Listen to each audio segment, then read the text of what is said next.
here is a convergent thinking tool, and it's probably one that you are pretty familiar with. And this tool is called highlighting.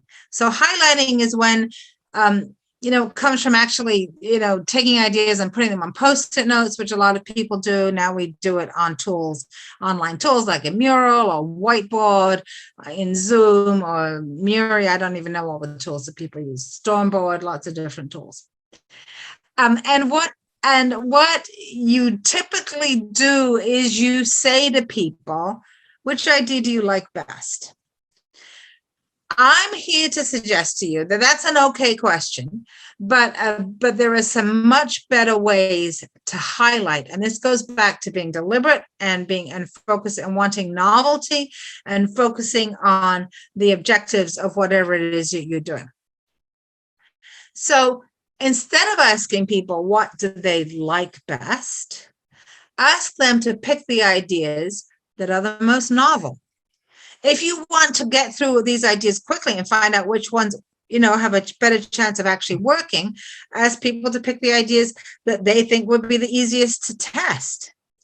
And then this is something that, for me, I just love this word. It doesn't always work for everybody, but it works with some groups that I work with, to ask people to pick the ideas that sparkle for them. And they may not understand exactly why an idea jumps out to them. But if you say sparkle, or like an idea that really jumps out for you, then you are more likely to get some of the novel ideas.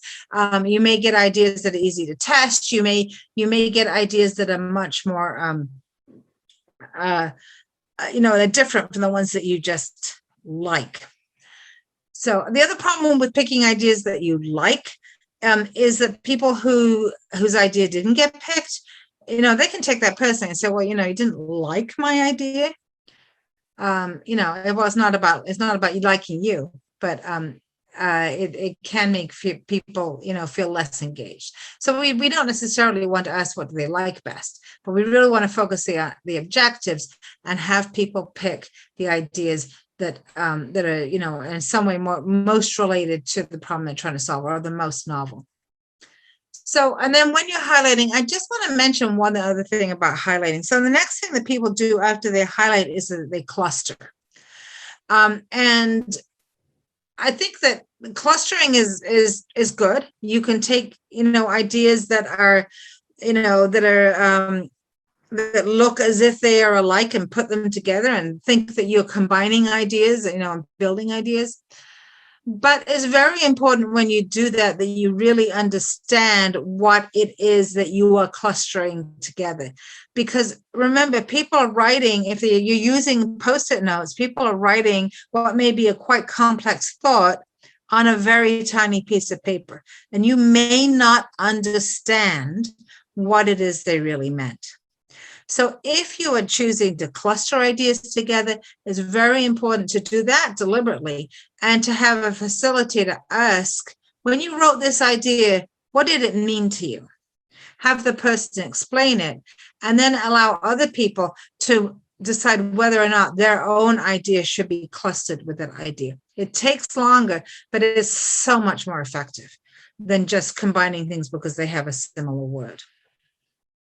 So 2 tools for you to use, a divergent thinking tool, force connections, a convergent thinking tool, highlighting.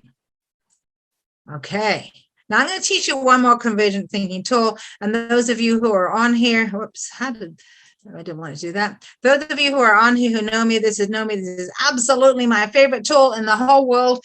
And I'm just crazy about it. So this tool is called Point. And this is a tool to use in convergent thinking when you're trying to evaluate ideas, when you feel like you got to judge an idea, and the idea needs a little more time and space to breathe and grow so it can move forward. And it's funny because you use a lot of divergent thinking in this convergent thinking tool. So you with me? I hope so. Okay.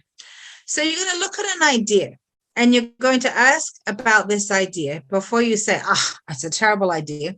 You're going to ask, what is good about this idea? Those are the pluses. You're going to then ask, what opportunities does this idea drive? What could it possibly lead to? Where might it go?